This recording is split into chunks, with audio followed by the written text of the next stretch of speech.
Assalamualaikum warahmatullahi wabarakatuh. Kami dari kelompok 2 izin mempresentasikan materi 2, yaitu yang berjudul Teknik Pemberian Skor, Pengelolaan Skor, dan Penafsiran Skor Hasil Penilaian. Di sini kami 3 anggota, yaitu yang pertama saya sendiri, Meli Agustina, selanjutnya ada Ismawati, dan Marlina Fitri Handayani. Langsung saja kita mulai presentasinya. Penskoran merupakan langkah pertama dalam proses pengolahan hasil tes. Nah, penskoran itu proses pengubahan jawaban-jawaban menjadi angka-angka. Nah, angka-angka hasil penskoran itu kemudian diubah menjadi nilai-nilai melalui suatu proses pengolahan. Nah, penggunaan simbol untuk menyatakan nilai-nilai itu ada dengan angka dan dengan huruf. Kalau dengan angka itu biasanya rentangan 0 sampai 10, 0 sampai 100, atau 0 sampai 4. Dan ada juga yang menggunakan huruf, misalnya A, B, C, D, dan E. Nah, cara men-skor hasil tes biasanya disesuaikan dulu dengan bentuk-bentuk soal tes yang dipergunakan. Nah, di sini yaitu yang pertama ada pemberian skor untuk tes bentuk benar salah. Nah, dalam penskoran ini ada dua cara, yaitu dengan tanpa denda dan dengan denda. Nah, tanpa denda itu banyaknya angka yang diperoleh siswa sebanyak jawaban yang cocok dengan kunci. Nah, sedangkan dengan denda itu karena diragukan ada dua unsur tebakan, maka digunakan dua macam rumus. Nah, yang pertama ini skor sama dengan jawaban benar dikurangin jawaban salah. Nah, skor yang diperoleh siswa sebanyak jumlah soal yang benar dikurangi dengan jumlah soal yang salah. Selanjutnya yang kedua yaitu dengan skor sama dengan T, artinya jumlah soal dalam tes dikurangin 2W. Selanjutnya yaitu nomor 2, pemberian skor untuk tes bentuk jawaban singkat. Nah, bentuk jawaban singkat ini bentuk tes yang menghendaki jawaban berbentuk kata-kata atau kalimat pendek. Nah, untuk jawaban tes ini kita tuh tidak boleh berbentuk kalimat-kalimat yang panjang, tetapi harus yang singkat, tapi memiliki suatu pengertian. Nah, dengan mengingat jawaban yang hanya satu pengertian, maka angka bagi setiap nomor soal mudah ditebak. Nah, usaha yang dikeluarkan oleh siswa pun sedikit, tetapi lebih sulit daripada tes bentuk pilihan ganda atau benar salah. Karena apa? Kalau jawaban singkat tuh contohnya kayak ada yang di samping itu. Nah, itu kan titik-titik dan titik-titik. Nah, itu kan kita tidak ada tebakan ya. Kalau pilihan ganda kan ada tebakan. Nah, makanya soalnya lebih sulit dari pilihan ganda. Nah, sedangkan kita tuh harus benar mengandung satu pengertian. Nah, dalam tes bentuk ini sebaiknya tiap soal diberi angka 2. Tapi apabila jawabannya bervariasi, misalnya lengkap sekali, lengkap, dan kurang lengkap, maka angkanya dapat dibuat bervariasi. Misalnya 2, 1, 5. Nah, selanjutnya yaitu nomor 3, pemberian skor untuk tes bentuk menjodohkan atau yang sering kita sebut dengan matching. Ini tuh soalnya nggak asing banget ya kalau soal menjodohkan. Dari TK pun kita udah pernah nemu soal menjodohkan ini. Nah, pada dasarnya tes bentuk menjodohkan ini adalah tes bentuk pilihan ganda, di mana jawaban-jawaban dijadikan satu. Demikian pula dengan pertanyaan-pertanyaannya.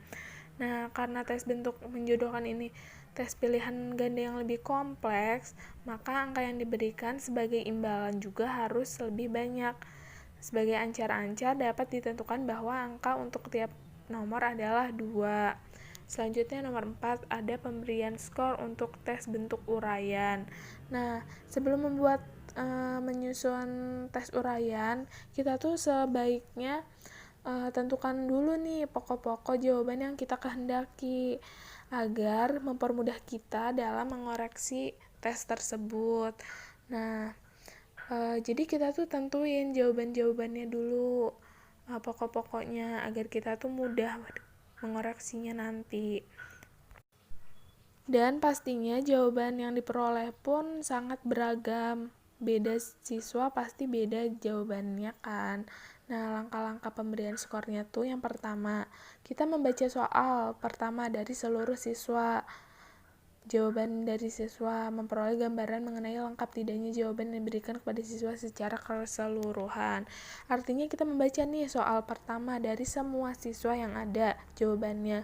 Itu tuh gambarannya gimana, memenuhi pokok-pokok jawaban kita yang kehendaki apa tidak.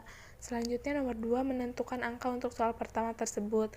Nih, misalnya ada yang jawabannya lengkap dikasih nilai 5, jawabannya kurang lengkap diberi nilai 4 dan seterusnya. Selanjutnya nomor 3, mengulangi langkah-langkah tersebut untuk soal tes kedua, ketiga, dan seterusnya.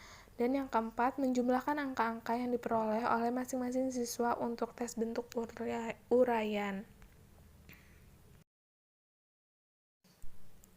Selanjutnya yaitu ada pemberian skor untuk tes bentuk tugas.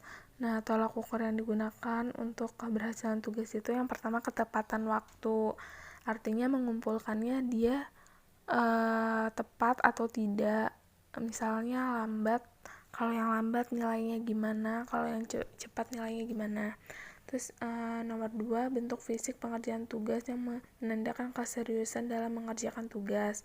Yang ketiga itu sistematika untuk menunjukkan alur keruntuhan pikiran. Yang keempat, kelengkapan isi menyangkut ketuntasan penyelesaian dari kepadatan isi. Selanjutnya mutu hasil tugas, yaitu kesesuaian hasil dengan garis-garis yang sudah ditentukan oleh guru. Nah, dalam mempertimbangkan nilai akhir itu perlu dipikirkan peran masing-masing aspek kriteria. Nah, misalnya ketepatan waktu diberi nilai bobotnya 2, bentuk fisik diberi bobot 1, sistematika diberi bobot 3, kelengkapan isi diberi bobot 3, mutu hasil diberi bobot 3. Maka nilai akhir untuk tugas tersebut diberikan rumus NAT. NAT itu nilai akhir tugas. Selanjutnya yaitu cara memberi skor skala sikap atau afektif. Nah, untuk mengukur sikap dan minat belajar, guru dapat menggunakan alat penilaian model skala, seperti sikap dan skala minat. Nah, skala sikap itu ada 5 skala. Yang pertama, sangat setuju, setuju, tidak setuju, tidak tahu, dan sangat tidak setuju. Nah, skala yang digunakan kan 5, 4, 3, 2, 1 untuk pernyataan positif dan 1, 2, 3, 4, 5 untuk pernyataan negatif. Nah, begitupun dengan skala minat. Guru dapat menggunakan 5 skala seperti sangat berminat, berminat, sama aja, kurang berminat, dan tidak berminat. Selanjutnya yaitu ada teknik pengelolaan skor. Menurut Zainal Arifin tahun 2006, dalam mengelola data hasil tes ada 4 langkah pokok yang harus ditempuh, yaitu yang pertama menskor, yaitu memberi skor pada hasil tes yang dapat dicapai oleh peserta didik. Untuk memperoleh skor mentah diperlukan 3 jenis alat bantu, yaitu kunci jawaban, kunci scoring, dan pedoman konversi. Selanjutnya nomor 2 yaitu mengubah skor mentah menjadi skor standar sesuai dengan norma tertentu. Yang ketiga, mengkonversi skor standar ke dalam nilai, baik dalam bentuk huruf ataupun angka. Selanjutnya nomor 4, melakukan analisis soal. Itu jika diperlukan ya, untuk mengetahui derajat validitas dan reliabilitas soal, tingkat kesukaran soal, dan daya pembeda. Nah, bila semua jawaban siswa dalam satu tes sudah diperiksa dan diberi skor, maka kita akan memperoleh skor akhir untuk setiap siswa. Nah, skor inilah yang disebut dengan skor mentah. Selanjutnya kegiatan yang harus dilakukan dengan ekstra hati-hati karena menjadi dasar bagi pengelolaan hasil tes menjadi nilai prestasi. Kita tidak dapat menjadikan skor mentah ini sebagai nilai akhir untuk siswa. Kita harus mengubah dan mengolahnya terlebih dahulu menjadi skor terjabar. Dalam mengolah skor mentah atau raw score menjadi nilai huruf dan skor standar dengan urutan uraian sebagai berikut. Yang pertama, mengolah skor mentah menjadi nilai huruf. Yang kedua, mengolah skor mentah menjadi skor standar atau 1 sampai 10. Selanjutnya, mengolah skor mentah menjadi skor standar J dan T. Baik, di sini saya akan melanjutkan presentasinya, yaitu penafsiran hasil tes. Setelah data diolah dari skor menjadi nilai, selanjutnya kita dapat melakukan penafsiran atau interpretasi terhadap data tersebut, baik secara individual maupun secara klasikal atau kolektif. Penafsiran secara individual meliputi antara lain: 1. Penafsiran tentang kelemahan. 2. Penafsiran tentang pertumbuhan. Dan 3. Penafsiran tentang kesiapan. Dan yang pertama yaitu penafsiran kelemahan adalah penafsiran tentang pada sub-sub tes mana dari suatu mata pelajaran seorang siswa menunjukkan kelemahan, apakah dalam menguraikan atau pemahaman, penerapan aplikasi, rumus atau konsep, analisis, sintesis, atau pada mata pelajaran apa seorang siswa menunjukkan kelemahan dari sekian banyak mata pelajaran yang diteskan. Jika dalam mata pelajaran matematika dan bahasa Inggris, misalnya, seorang siswa mendapat nilai rendah, maka dapat ditafsirkan bahwa dalam kedua bidang studi tersebut seorang siswa mempunyai kelemahan. Yang kedua yaitu penafsiran pertumbuhan. Maksudnya adalah penafsiran tentang kemajuan yang telah dicapai oleh siswa dalam suatu periode pendidikan. Untuk mengetahui ada tidaknya pertumbuhan atau kemajuan, atau seberapa jauh kemajuan yang dicapai oleh seorang siswa, dapat dilakukan dengan jalan membandingkan prestasi yang dicapai oleh siswa tersebut dengan prestasi sebelumnya. Berbeda dengan penafsiran sebelumnya yang dapat dilakukan terhadap setiap tes, penafsiran kesiapan ini hanya bagi hasil tes akhir atau tes sumatif saja, yaitu setelah dilakukan penjumlahan terhadap hasil tes-tes formatif atau subsumatif sebelumnya. Dari nilai-nilai inilah kita dapat menafsirkan apakah seorang siswa sudah layak siap untuk dinaikkan ke kelas yang lebih tinggi atau belum. Langkah yang harus dilakukan dalam hal itu adalah dengan membandingkan nilai akhir tersebut dengan norma tertentu yang telah ditetapkan. Mungkin sekian, terima kasih. Wassalamualaikum warahmatullahi wabarakatuh.